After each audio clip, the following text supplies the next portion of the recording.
अस्सलामुअलैकुम, welcome back to the channel. कैसे हैं आप लोग? ठीक हैं, खुश हैं, मज़े में हैं। और अभी आपको मैं दूध बनी हुई नज़र आ रही होंगी और क्योंकि जो है वो मेरा शहज़ादा जो है वो आपको मैं दिखाती हूँ। ये देखें, इसको मैंने अभी सुलाया है और इसको सुलाने के लिए इसके साथ लेटना पड़ता है। तो बस इसको सुलाने के बाद अभी मैं ब्लॉग स्टार्ट करने लगी थी, तो मैंने सोचा कि ऑन किया जाए। ऑब्वियसली ब्लॉग स्टार्ट करने के लिए कैमरा ऑन करना पड़ेगा। कैसे बात करती हूँ। शादी को सुलाने के बाद जो है वो मैं किचन में आ गई हूँ। और किचन में आने का मकसद ये था कि अभी अभी टाइम हो रहा है रात के 12, तो सहरी की तैयारी की जाए। मैं कभी कभी सालन जो है वो अफ्तारी के टाइम बना लेती हूँ। जिस दिन अफ्तारी में बहुत कम चीज़ें बनानी हो उस दिन जो है वो उसी टाइम बना लेती हूँ साथ साथ में। और जिस दिन थोड़ी अफ्तारी हैवी हो तो फिर उसके बाद मैं अफ्तारी के साथ नहीं चीज़ें बनाती, सहरी नहीं बनाती, सालन वगैरह वो फिर मैं रात में बनाती हूँ। तो आज गोश्त खाने का मूड था सबका, तो मैंने सोचा कि चलो ठीक है। फिर अफ्तारी के बाद ही उसको प्रेशर कुकर में रखा और जब वो गल गया तो अभी बस स्टार्ट किया है जी बनाना। और कढ़ाई टाइप बनाऊंगी, थोड़ा सा थोड़ी सी ग्रेवी होगी और साथ में बन जाएगी लस्सी। तो ये हमारी आज की सहरी हो जाएगी। तो आप लोग मुझे ज़रूर बताइएगा कि आप लोग सहरी में आजकल क्या खा पी रहे हैं और अफ्तारी में क्या कर रहे हैं। क्योंकि आजकल वैसे भी लॉकडाउन में, क्वारंटाइन में, रमज़ान चल रहा है, सब लोग घरों में हैं। तो जब आप घर पे होते हैं तो फिर आप फरमाइशें पूरी भी कर सकते हैं, फरमाइशें कर भी सकते हैं, खाने पीने का भी थोड़ा दिल चाह रहा होता है और रात पूरी जाग रहे होते हैं तो भी बाद में भी खाना पीना चल रहा होता है। तो इस हिसाब से ये रमज़ान इसलिए बेटर गुज़रा है कि आपको खाने पीने का भी टाइम मिल जाता है, इबादत का भी उस तरह से टाइम मिल जाता है और आप अपने ढेर सारे काम कर सकते हैं। अभी देखें, मैं झटपट जो है वो सालन बनाने का सोचा और ये टाइम मेरा होता है फ्रूट चाट खाने का। तो मैंने सोचा कि बाद में खाने से बेहतर है कि मैं किचन में ही रख लेती हूँ और बस साथ साथ जो है वो मंचिंग चलती रहेगी। तो बस इसी तरह ही चल रहा है आजकल तो। और इस टाइम मैं फिर सालन बनाने के बाद फ्री होके इशा की नमाज़ में आराम से लेट पढ़ती हूँ और सुकून से। और फिर इशा की नमाज़ पढ़ने के बाद जो है वो मैं किचन में आ जाती हूँ सहरी के लिए। तो बस आजकल इसी तरह की रूटीन चल रही है। हादी की रूटीन काफ़ी ज़्यादा डिस्टर्ब है। वो सुबह सोते सोते 7 बजा देता है और फिर वो दिन के टाइम नैप नहीं लेता क्योंकि 3 बजे उठ रहा होता है और फिर रात को 12 बजे वो जाके सो जाता है। 12 बजे सोया है अभी, तो वो उठ जाएगा 2 बजे। तो बस इस तरह ही आजकल इस तरह थोड़ा-सा जो है वो रूटीन्स काफ़ी ज़्यादा डिस्टर्ब हैं, थोड़ी भी नहीं।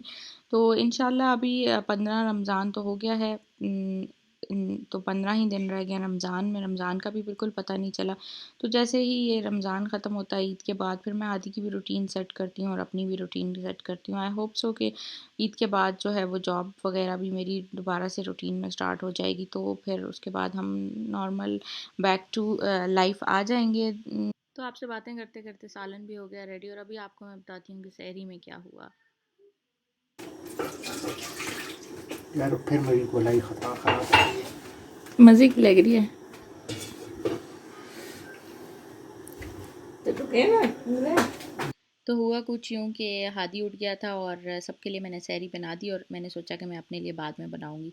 तो बस हादी को खाना खिलाते खिलाते काफ़ी टाइम हो गया था। तो मेरे हस्बैंड को जब पता चला कि मैंने अपने लिए सहरी नहीं बनाई तो वो उठ के उन्होंने कहा कि मैं खुद तुम्हें बना कर देता हूँ। तो और ये उन्होंने अभी ये पराठा बनाया है और मेरे फादर इन लॉ हंस रहे थे, मुझे कह रहे थे कि आज तो तुम्हें रोज़ा नहीं लगेगा भाई, तुम्हारे लिए स्पेशल पराठा बन रहा है। तो बस फिर मैंने यही पराठा खाया था और काफ़ी अच्छा था, मज़े का था। और इतनी उन्होंने एफ़र्ट की थी तो जो है वो अप्रिशिएट करनी चाहिए, बजाय इसके कि आप ये कहें कि अच्छा नहीं है या इस तरह की कोई बात करें। तो आपको अपने हस्बैंड्स को अप्रिशिएट करना चाहिए ताकि वो आपकी हेल्प करें। और इस तरह का कोई सिनेरियो हो जाता है तो फिर आपको बहुत अच्छी फीलिंग आती है कि आपका लाइफ पार्टनर इतनी अंडरस्टैंडिंग है उसकी कि वो अंडरस्टैंड करता है कि भाई मैं, मेरी बीवी जो है वो बेचारी सारा टाइम काम करती है तो अभी मैं उसकी हेल्प कर देता हूँ। तो बस सैरी करने के बाद फिर अभी ये हादी की कबर्ड है और इसी के ऊपर जो है वो आयरन स्टैंड सा बना हुआ है, तो मैं उसके कपड़े प्रेस करके यहाँ नीचे रख देती हूँ। लेकिन जब से रमज़ान शुरू हुआ ऐसी कोई लेज़ीनेस हुई है कि ये सारे चीज़ें, सारे काम पेंडिंग रह जाते थे। तो अभी बस मैं जल्दी जल्दी उसके मैंने कपड़े निकाले हैं, सारे बाहर निकाल के रखे हैं। कुछ एक्स्ट्रा चीज़ें भी इसके अंदर रखी हुई थी, वो भी सारी निकाली हैं और मैं अभी उसके कपड़े ऑर्गेनाइज़ कर रही हूँ। शलवार कमीज़ अलग से रख रही हूँ, पैंट्स अलग से रख रही हूँ, शॉर्ट्स अलग रख रही हूँ, निकर शर्ट अलग रख रही हूँ, ताकि पहनाते वक़्त जो है वो आपको ईज़िली जल्दी-जल्दी मिल जाए, ढूँढने ना पड़े। आपको पहले से माइंड में होता है कि आज इसको ये पहनाना है, तो बस फिर वो आप जल्दी-जल्दी ढूँढ लेते हो।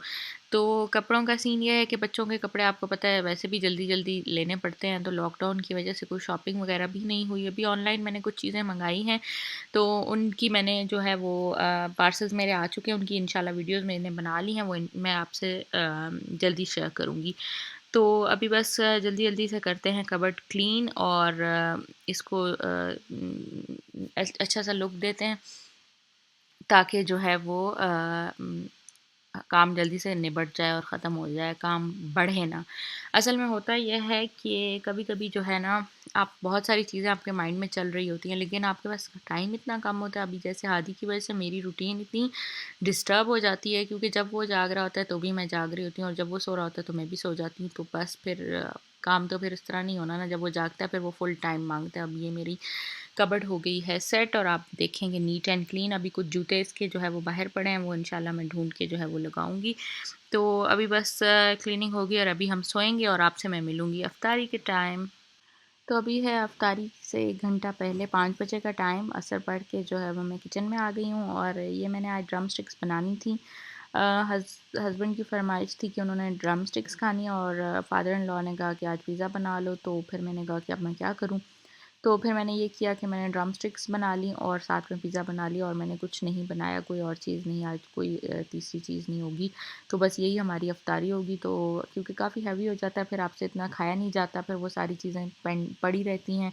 तो आजकल वैसे भी इतने ऐसे हालात नहीं हैं कि आप चीज़ें वेस्ट करें या उनको सँभाल के रखें, तो बस उतना ही बनाएँ जितना आप खा सकें। ये मैंने प्रॉपर मैरिनेट कर दिया है। मैरिनेट करने के बाद मैंने इसको ओवन में जो है वो बेक किया था, और ओवन में इसकी मैं आपको एक छोटी सी टिप बता दूं कि आप अगर पानी में पतीले में डाल के रख दें, तो आपका जो चिकन होगा वो रोस्ट होगा, वो ड्राई नहीं होगा, उसमें मॉइस्चर वो अपने अंदर एब्जॉर्ब कर लेगा, तो काफ़ी मज़े का जो है वो अच्छा सा जूसी जूसी उसमें इफ़ेक्ट आएगा। और दूसरा, मैरिनेशन में आप थोड़ा सा लेमन डाल देंगे तो उससे भी काफ़ी ज़्यादा जो है वो जूसी बनता है।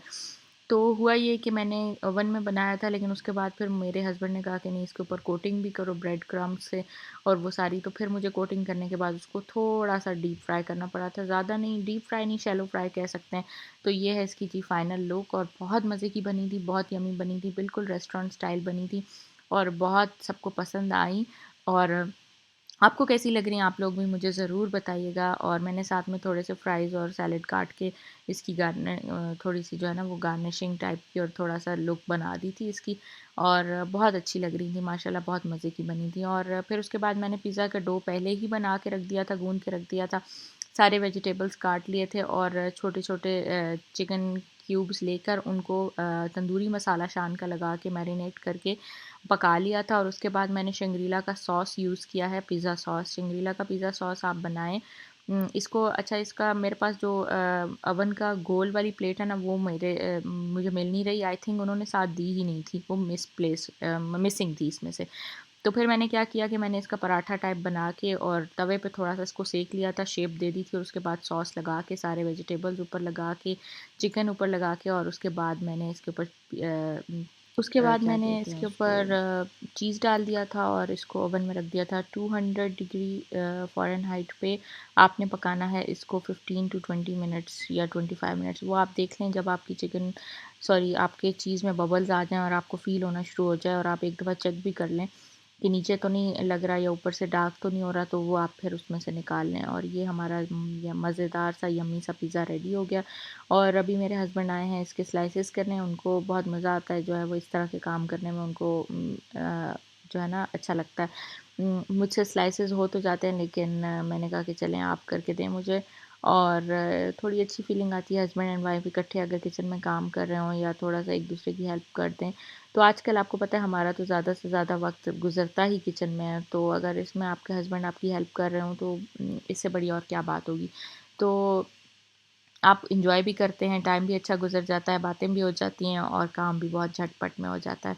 तो ये था मेरा आज का व्लॉग। आई होप आपको अच्छा लगा होगा, और अगर अच्छा लगा हो तो मुझे ज़रूर बताइएगा, और लाइक शेयर और कमेंट करना ना भूलिएगा। प्लीज़ मेरे चैनल को सब्सक्राइब करें, मुझे आप लोगों की सपोर्ट की बहुत ज़रूरत है। और ये है मेरे पिज़्ज़ा की फ़ाइनल लुक। मैं आपसे मिलूँगी नेक्स्ट व्लॉग में। Till then take care, bye bye.